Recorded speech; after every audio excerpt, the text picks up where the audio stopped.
भीती कशाची वाटावी माणसाला, कशाची वाटते?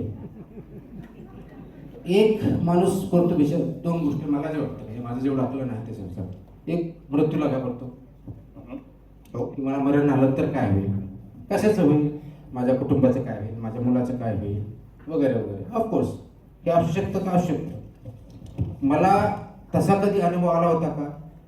मला वाटतं माझ्या करिअरमध्ये असे काही मोमेंट आहेत, कमी आहेत पण आहेत, की ज्याच्यामध्ये मला खरोखर भीती वाटली होती. पण हा विषय सांगितला म्हणून एक इन्सिडेंट जो झालेला आहे तो सांगतो. 2011 मध्ये मी जालना जिल्हाधिकारी म्हणून अपॉइंटमेंट झाली होती माझी. त्याच्या अगोदर मी खादी बोर्डचा CEO होतो आणि तिथून माझी तिथं पोस्टिंग आय थिंक जूनमध्ये झाली होती, जून 2011. आणि ऑफकोर्स तिथे गेल्यानंतर माझ्या पद्धतीने मी काम चालू केलं होतं. सर्वसाधारणपणे 1 महिन्यानंतर,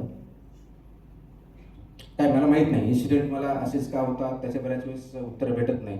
जसं आता बार्शीचा इन्सिडेंट सांगितला की ज्यावेळेस अधिवेशन चालू होतं, पहिल्या का दुसऱ्या दिवशी तो इन्सिडेंट घडला होता.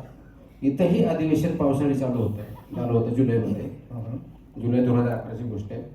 आणि त्यावेळेस पालखी आय थिंक गजानन महाराजांची पालखी होती, पंढरपूर वापस चालली होती आणि ती ऑफकोर्स जालना जिल्ह्यातून जात होती.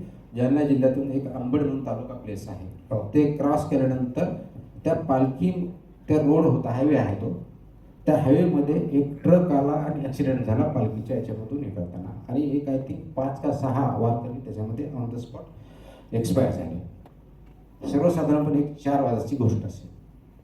मला एक 5-10 मिनिटात काहीतरी फोन आला की असं असं झालेलं आहे, पालखीच्या रोडवरती काहीतरी ट्रकनी ॲक्सिडेंट झालेला आहे, त्याच्यामध्ये 5-6 वारकरी अनफॉर्च्युनेटली मृत्यू पावलेले आहेत.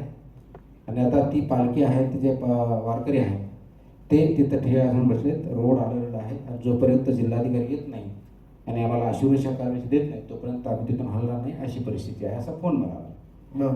जसा फोन आला मी फोन खाली ठेवला, SP-ना फोन लावला, बोलून घेतलं. SP आणि कलेक्टर ऑफिस आजूबाजूलाच आहे, ते 5 मिनिटात आले आणि माझ्या गाडीत बसून आम्ही त्या स्पॉटकडे निघालो.